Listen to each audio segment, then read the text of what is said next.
Assalamualaikum warahmatullahi wabarakatuh. Perkenalkan, nama saya Umi Rasyida. Saya dari kelas 5 PAIB,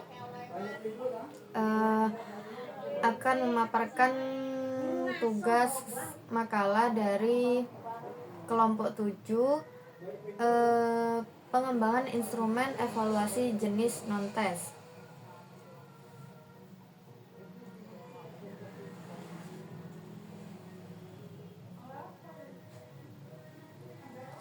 Langsung saja dari pembahasan pengertian evaluasi non-tes. Sebelum kita membahas pengertian instrumen evaluasi non-tes, terlebih dahulu kita akan membahas makna dari evaluasi itu sendiri. Zainal Arifin menjelaskan arti dari evaluasi. Menurutnya, evaluasi ialah suatu proses yang sistematis dan berkelanjutan untuk menetapkan suatu kualitas yang mencakup nilai dan arti dari sesuatu,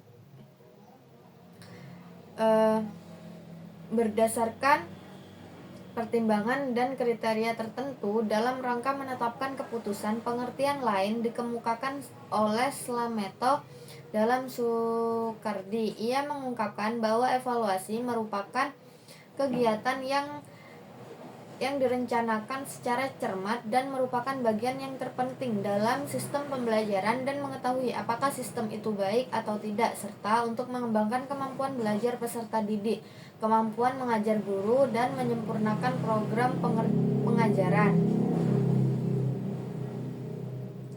Ada macam-macam evaluasi non-tes. Yang pertama, observasi. Pengertian dari observasi yaitu metode atau cara-cara dalam menganalisis dan mengadakan pencatatan secara sistematis mengenai tingkah laku dengan melihat atau mengamati individu atau kelompok secara langsung. Yang kedua, ada wawancara. Wawancara memiliki pengertian yaitu salah satu bentuk alat evaluasi jenis non-tes yang dilakukan melalui percakapan dan tanya jawab, baik langsung maupun tidak langsung, dengan peserta didik. Yang ketiga, ada skala. Skala adalah alat untuk mengukur nilai, minat, dan perhatian yang disusun dalam bentuk pertanyaan untuk dinilai oleh responden dan hasil dalam bentuk rentangan nilai sesuai dengan kriteria yang ditentukan.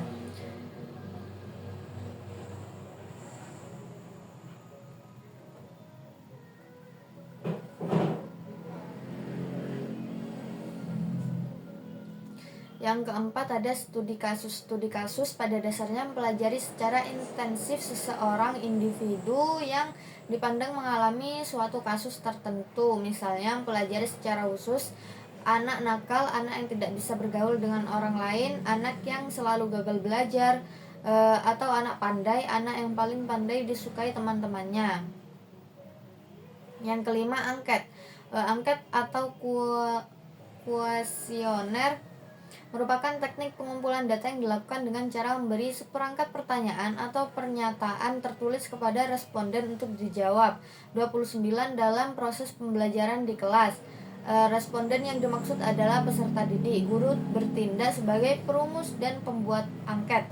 Dari macam-macam evaluasi di atas, kita sebagai pendidik atau seorang yang mencari wawasan, kita bisa melakukan evaluasi non-tes.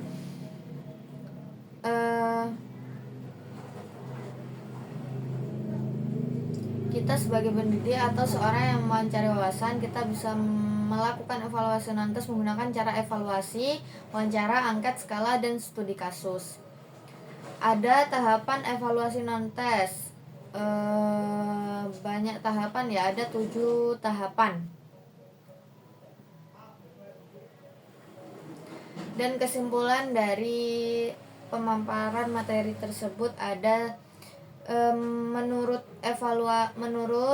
Zainal Arifin menjelaskan dari arti evaluasi ialah suatu proses yang sistematis dan berkelanjutan untuk menetapkan suatu kualitas yang mencakup nilai dan arti dari sesuatu berdasarkan pertimbangan dan kriteria tertentu dalam rangka menetapkan keputusan. Pengertian lain dikemukakan oleh Slameto dalam Soekardi. Ia mengungkapkan bahwa evaluasi merupakan kegiatan yang direncanakan secara cermat dan merupakan bagian yang terpenting dalam sistem pembelajaran dalam mengetahui apakah sistem itu baik atau tidak, serta mengembangkan kemampuan belajar peserta didik, kemampuan mengajar guru, dan menyempurnakan program pengajaran. Baik, cukup sekian pemaparan materi dari saya.